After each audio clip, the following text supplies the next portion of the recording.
Durangoko azokako eszenatokian gara, gogoratu, gune hau San Agustin kulturgunean kokatuta dagoela eta hemen antzerki maratoia dute.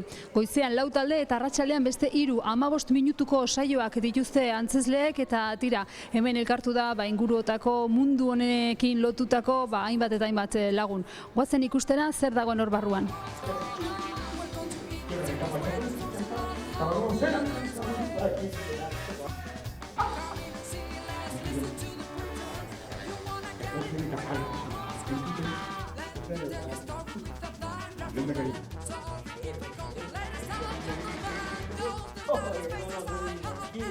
Antzezlan horietako bat ikusi berri dugu, baina hemen ditugu Taupada taldeko ordezkariak ere, zuek ere egin duzu hemen zuen saiotxoa, ezta?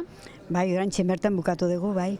Etorri zarete Elgoibarretik eta zer eskaini duzue edo zer antzestu duzue? Bohemioaren kluba. Eta antzeslan bat, oinarrituta dago, indala, zenbat urte. Bigarren gerra osteko historia bada. Zuk antzesle lanak egin dituzu, konta iguzu olako maratio baten partzen hartzeak ze berezitasun dauka? Hombre, azkenean urte oso baten prestatzen ari zaranan, 15 minutuko lagin txiki bada eta ez dakit, politxa da, beste antzeslan batzuk ikusteko aukeria eta erakusteko indako lana aukera politxa. Zuzendaria zara, pixkat zuri ere interesgarri ditu zaizkizu olako topaketak?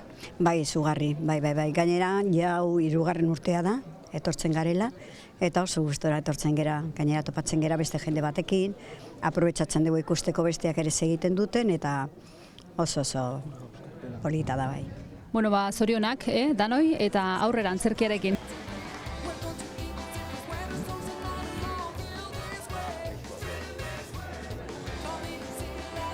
Beste 2 protagonista gaur hemengo antzerki maratoian, ze ondako Donostiako taldeko 2 kide zuek ere pasazarete holtza gainetik, ez da? Bai, indegu guke gurie, bigarrengo antzezlana izen da eta oso gustua egile esan.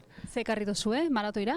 Itxasoari negar obri ekarri dugu, indala gutxi estrenaldi jauki genuen azpitiko antzerki topaketatan, eta haurzan bigarren naite genuen, 15 minutuko zatitxue eta horrekin, bai. Interesgarria da zuentzako parte hartzea olako maratoietan, zer karpen egiten dut zuenek? Nik uste azkenean dela publikoarekin harremana sustatzen dutela hemen Durangon, eta hori oso interesgarria da beti. Ze batzutan gertatzen da feedback hori ez duzula jasotzen, eta orduan guretzat hemen egotia gainera beste taldeekin egoteko aukera okutzen duzu, eta jendea ezagutzeko, eta oso ondo, zorionak egiten duzuen lanagatik eta eskerrik asko. Ni esker, zuei. Oberena ondartzan. Zeren zuretzetik kontxako gaia ikusetik ez. Baina komunean zitili daukazun kuadro batean. Marco incomparable. Lofta.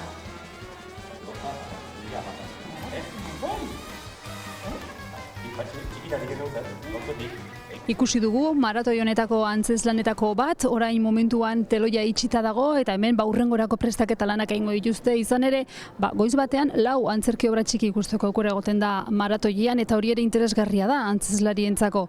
Goazen ikustera edo egotera antzezlan hau azkena egin duten protagonistekin.